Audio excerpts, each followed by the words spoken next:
Minister, I'm glad that you're taking this question this morning as Minister for Transport. This week, Bus Éireann has announced that it is to scrap a number of expressway routes, significantly reducing connectivity between our major cities and the regions. The removal of the X8 service between Dublin and Cork, for example, has a major impact on students and commuters travelling from Tipperary to either Dublin or Cork, and indeed patients travelling for hospital appointments, if they can ever get one these days. We know that the Cork and Shannon Airport are facing a massive crisis, and our rail services are nearly non-existent in terms of connectivity. The programme for government commits to prioritising public transport projects and enhance regional and rural connectivity. Yet 6 months into it, we're learning that you're shutting down services instead of promoting them. At least at the same time, Minister, this is appalling. 3,100 students have been refused bus tickets this year. This was, I understand, the government had agreed last year to have an effort to have a review, an effort to try and sort this out and do something with the situation. And you're spending money on providing money to Bus Éireann contractors only for physical distancing. So where is that going to come out of? What extra funding has been allocated to ensure that the 3,100 students will get a school bus ticket? From a Green point of view, Minister, it's astounding. And as Minister for Transport, how can you stand over the fact that there are students in many cases living in the same house, 2 and 3 siblings, and one can get a ticket, 2 can, 2 get a ticket, 1 can? That is bullying of young children, and the pressure it's putting on their parents is disgraceful. And then the parents or carers or grandparents have to sit into a car and follow the bus down the road to the school. So where's that going for our green agenda? In October 2019, you and the Minister announced a review of the school transport system with a view to ensuring funds are being spent in the most effective way to meet an objective scheme. The terms of reference were agreed and everything else, and now because of COVID, it's all abandoned. This is a mess. The school transport scheme is a pure mess. I have a poor man in Clooneen and Tipperary, Michael O'Brien, whose daughter Bianca is a recovering cancer patient and doing well, thank God. And he's the driver of the school. He has to make a choice between work and his child. Now, obviously his child comes first, so he'll have to give up his job. This is shameful, and the bus passing quite close to them and she can't get a ticket on it. It is not acceptable that the review of school transport, as I said, has been delayed because of COVID. With 3,100 students left to find alternative arrangements, the government needs to move to sort this urgently, and it's beyond urgent. It should have been sorted last year. With a view to the X8 and line in jeopardy, the expressway, the fact that we can't get a train from either Clonmel Care or Carrick-on-Suir railway station before 9 a.m. any morning to get to work, and the bus service is very, very poor. And I want to thank and salute the private cabinets who and others who do the work there. But we didn't have 85,000 people waiting for driving tests. They're not allowed to drive. They can't get on the system. The system is broken and badly broken, Minister. And will you try, as Minister for Transport, and fix it? I commit to that. In an ordinary year, the government would put in about €300 million in public service obligation supports to the public transport system. And this year we'll put that in, but we'll put an additional €460 million in because they've lost fare revenues because of the COVID restrictions. And if necessary, we will do the same again next year. And the particular services, the Bus Éireann service or the Bus Éireann announcement, yes, they were looking to restrict or to withdraw from 4 of their intercity express services, to consolidate the other 14, and to provide additional bus services in Cork, Limerick, Galway, in Meath, and in Navan and in Louth. And that was a decision coming from the company as to how they want to meet what they see as growing demand and areas where they were suffering a large amount of losses. It wasn't because of a lack of financial support or a lack of willingness to support public transport services. And what we said, there would be an increased employment of drivers and a redeployment of drivers on the existing routes.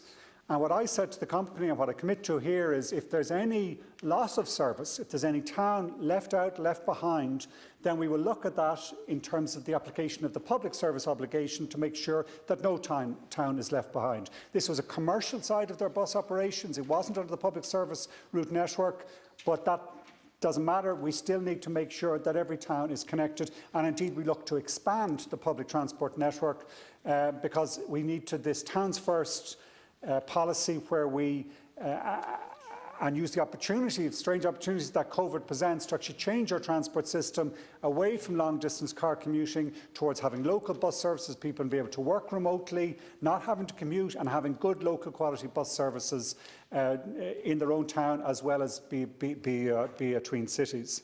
Similarly, when it came to public schools transport, obviously it's been a huge difficulty because of the COVID restrictions, but the government set about with the reintroduction of schools is setting up the school system so that it would work effectively, students safely put in the bus, all the proper sanitisation, hygiene, all the funding of the school system to be able to, of the Department of Education to do that. Because the numbers spiked just with about a week to go before schools coming back, we had to say we would have to revise the plans further. We didn't have the 1,600 odd drivers we're going to need and all the extra coaches to meet the higher standards that the Health Authority said we need to do. But the Minister of Education has been working on that. We will introduce it shortly. It will cost a significant, over 100 million, I estimate, or at least amount of further support we're going to have to make to further protect and improve the school public bus transport system. We all in this House know there are difficulties with that system. There are about 20,000 students who get buses in a completely separate private system. There's all sorts of issues around concession tickets, none of which are optimal. But there's no lack of support, there's no lack of commitment, and there's no lack of funding running into the many hundreds of millions additional funding which are given to public transport this year, and we'll do the same again next. Look, that's not very helpful. I mean, the school transport system is a mess. You'd be better off to throw some of that money. You're talking about 750 million extra this year, 450 extra than last year. You're better off to subsidise the parents for driving to school. Forget your green ideals, because you have the buses passing, cars going in front of them, going behind them. The whole thing is unorganised chaos. That's what it is. And you said that in September the number spiked. You knew since the schools were closed back last April and May that this problem was coming down to. Can you not think ahead? The department managers wouldn't survive in business for a week. You're a former businessman, you should know. Surely you plan ahead and you'll see what's coming down the track. We have 85,000 people waiting for driving tests. We have carbon tax hit us in the budget. We have no rail services literally in Tipperary. You've said you make right noises that you want to see stations restored and that. And we have no guarantee for the expressway services. Thank God for PJ Cabinet. Thank God for McCarroll's and Lambert's and Denny Whelan and Kia. And thank God for the parents groups who are able to, and Mr. Tuohy up in Nina. Thank God for the parents who are able to organise their private routes, because they can do it efficiently with buses. And those bus owners have got no support whatsoever, either for the pandemic payments or anything else, or now to sanitise their buses. So it's discrimination against rural people all the time, and rural children are being bullied. And can you imagine the damage it's doing to a child when their two siblings are taken on and they can't be taken on? Just think about it. A child of 5 or a child of 7 or 8. Just think about that for 1 minute. Thank you. McGrath, confidence in our systems, and I think we also need similar confidence in the return to schools. And I think actually people should have that confidence, because actually what we've seen, if I can't put it, is our schools and the public transport system in supporting it, the Bus Éireann system. Bus Éireann is the company actually which has been largely managing this, and they've managed it well. What we've seen from the health authorities is that any increase in the incidence of the virus has not come due to the return to schools. We've actually managed it well in terms of both within the schools and in the public transport system we've been using and other systems to get our children to and from school. It has actually worked. It has not seen a spike and an increase. Now, the health authorities at the last minute came to us and said, for extra precaution, because of worried about rising numbers, they wanted to see a further change in the arrangements. That, as I said, will involve something like 1,600 additional coaches. Some of them will be the very businesses that you're aware of who are in real difficulty because they're not able to operate in other services in other areas of the economy.